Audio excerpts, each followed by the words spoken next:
मित्रांनो, तू हिरे माझा मित्र या मालिकेत आपल्याला असं बघायला मिळतंय.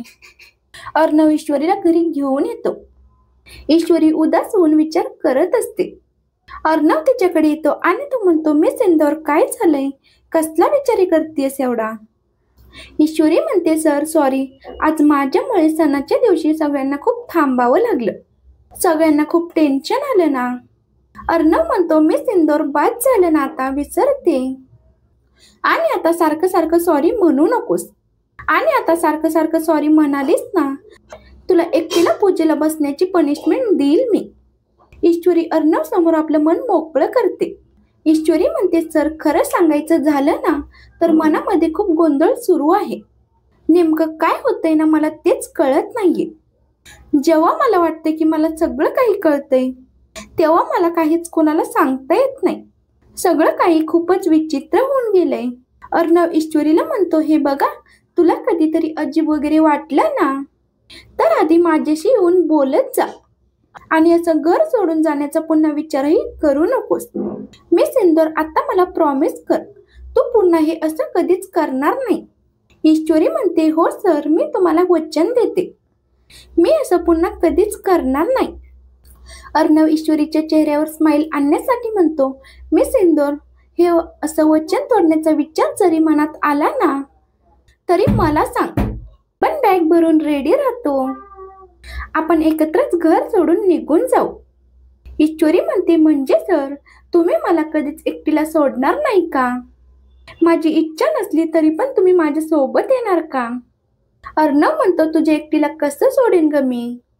अगं माझं तर ईश्वरी विचारते, तुमचं काय म्हणालात तुम्ही? अर्णव म्हणतो, तू तर माझी जबाबदारी आहेस ना, म्हणजे तुला नीट सांभाळणं, तुझ्या सोबत राहणं ही तर माझी रिस्पॉन्सिबिलिटी आहे. आणि मी माझी कुठली रिस्पॉन्सिबिलिटी अशी लाईटली घेत नाही, कधीच नाही. अर्णवच्या बोलण्यामुळे ईश्वरीला जरा बरं वाटतं. अर्णव फ्रेश व्हायला जातो आणि ईश्वरी पुन्हा विचार करायला लागते. ईश्वरी मनात म्हणते, माझ्या जिम्मेदारीचं यांच्यावरती किती मोठं ओझं होऊन बसलंय. सर, मला माहिती तुम्ही त्या राकेश पासून मला वाचवण्यासाठी सगळं काही करताय, पण ज्या मुलीवर तुमचं प्रेमच नाहीये तिच्यासोबत तुम्ही जिंदगी कशी काय घालवणार? ईश्वरी तिथेच अडकून असते. ती पुन्हा पुन्हा लावण्य वल्लरी यांच्या बोलण्याचा विचार करत असते. तर थोड्या वेळाने अर्णव खाली येतो आणि त्याच्यासमोर राकेश येतो. राकेश म्हणतो, चला, फायनली एकदाच लक्ष्मीपूजन झालं बायको सोबत. खरंच आनंद वाटला मला. अर्णव म्हणतो, मग घर जावई, या सगळ्याचा आनंद वाटून घ्या, कारण असा आनंद पुन्हा पुन्हा मिळणार आहे तुम्हाला.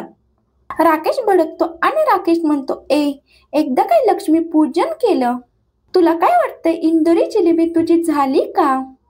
अरे चिंटुकल्या, तुझा एवढा कॉन्फिडन्स वाढलाय म्हटल्यावरती उद्या बघू काय होतंय ते. चिंटुकल्या, उद्या काय माहितीये का? उद्या पाडवा आहे. पाडव्याच्या दिवशी बायको नवऱ्याला वाळते, त्याला अंघोळ घालते, उठणं लावते, असं रोमॅन्टिक खूप काय काय असतं. आणि या पाडव्यामुळे नवरा बायकोचं नातं घट्ट होत असतं. अर्णव म्हणतो, हो, आमचंही नातं आता घट्ट होणार आहे या पाडव्यापासून. राकेश म्हणतो, अरे तू कुणाला फसवतोयस? स्वतःला फसवतोयस का? तू म्हणतोयस तसं तुमचं नातं अजिबात नाहीये. उद्याचा पाडवा माझ्या जिलेबी सोबत मी साजरा करणार आहे. माझं तिच्यासोबत लग्न होणार होतं ना, पण तू मध्ये आलास आणि तू डायरेक्टली तिच्याशी लग्न केलंस. नाहीतर माझं काम कधीच फत्ते झालं असतं. तू तिथे लॉजवरती आला नसतास ना तर सगळं काही नीट झालं असतं. माझं आणि माझ्या जिलेबीचं लग्न झालं असतं आणि हा दिवाळी सण, हा पाडवा आम्ही दोघांनी साजरा केला असता. म्हणून तर मी ठरवलंय, या वर्षीचा पाडवा मीच साजरा करणार माझी इंदोरी जिलेबी सोबत. अर्णव म्हणतो, एकदा तोंडावरती पडलायस तू, अजून हौस भागत नाहीये का तुझी? राकेश, जरा आठव, मागच्या वेळेस काय काय घडलं होतं ते सगळं काही आठवलं ना तर तुझी ही फालतू बडबड बंद करशील तू. आणि हो, लक्षात ठेव, उद्या माझा आणि मिस इंदौरचा पहिला पाडवा आहे.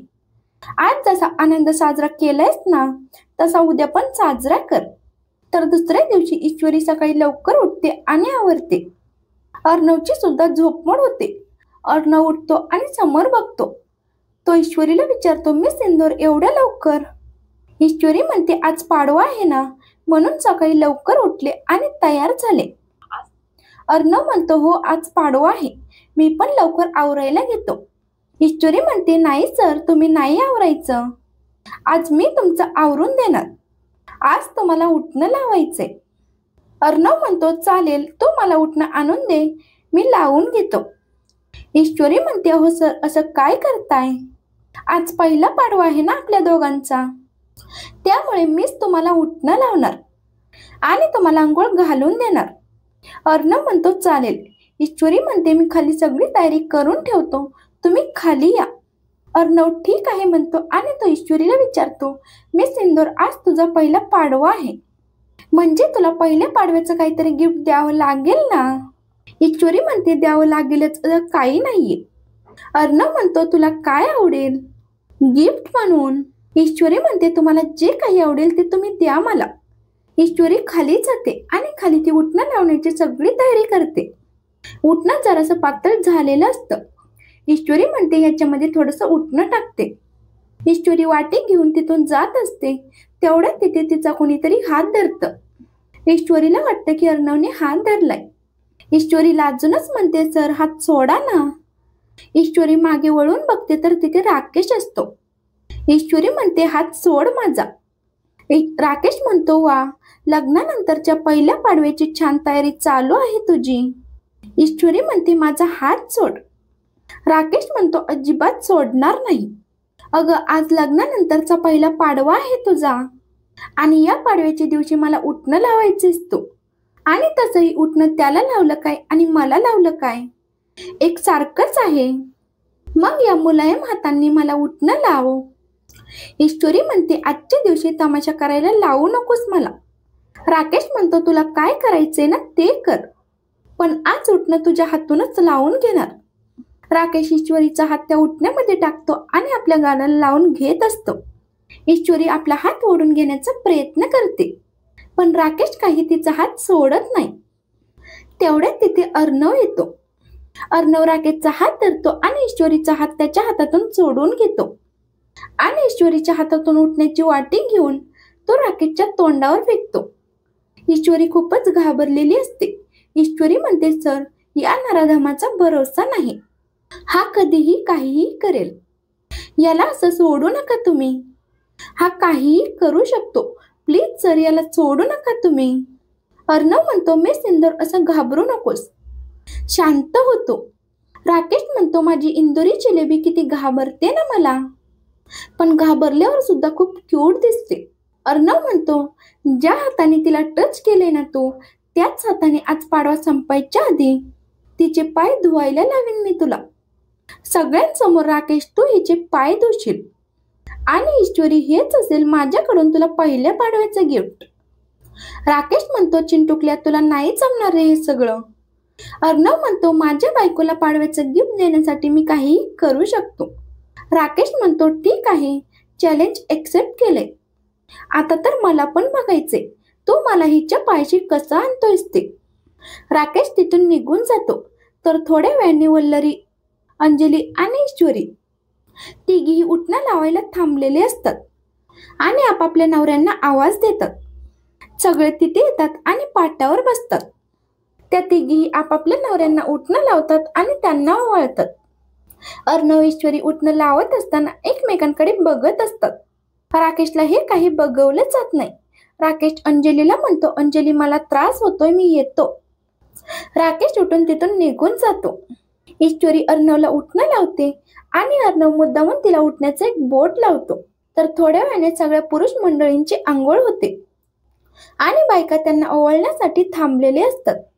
सगळे म्हणतात, काय गिफ्ट काय देणार आहे? सगळे अर्णवला विचारतात, अर्णव, तू काय गिफ्ट देणार आहेस?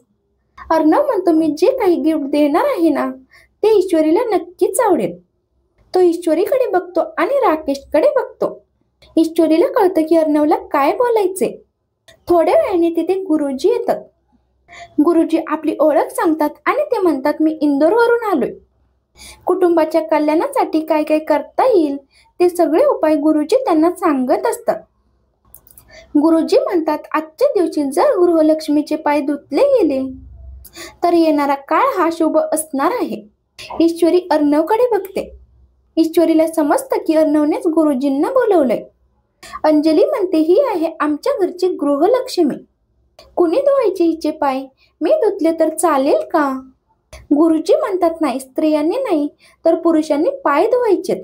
राकेशला समजतं की हा अर्णवचा प्लॅन आहे. राकेश हा अर्णवकडे बघत राहतो. तर मालिकेच्या पुढील भागात आपल्याला असं बघायला मिळतंय. ईश्वरी अर्णव वरती येतात. ईश्वरी म्हणते आज त्या हलकट राकेशला आज तुम्ही माझ्या पायाशी आणलं, माझे पाय धुवायला लावले. खूप छान गिफ्ट होतं. तुम्हाला या बदल्यात रिटर्न गिफ्ट काय हवंय? अर्णव म्हणतो आज रात्री झोपताना आपल्या मधला पडदा जरा बाजूला कर, बस मला एवढंच गिफ्ट हवंय. त्यावर ईश्वरी जरा कन्फ्यूज झालेली असते.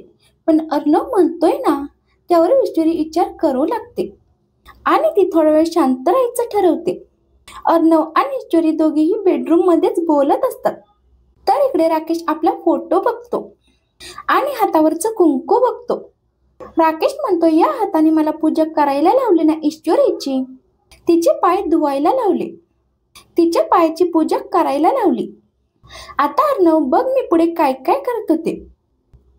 तर दुसरीकडे ईश्वरी थोडा विचार करते आणि ते अर्णवला म्हणते ठीक आहे सर, तुम्ही म्हणताय ना मग मी नाही लावणार ओढणी. पण आता हे दोघेच जण वेगवेगळे झोपलेले असतात, पण ते बेडवर झोपलेले असतात. आता त्या सगळ्यांमध्ये झोप येत असतो. आता दोघांनाही दोघांचं भान उरत नाही.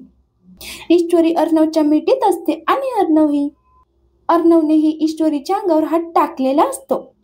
दोघांनाही झोपेत काहीच कळत नाही.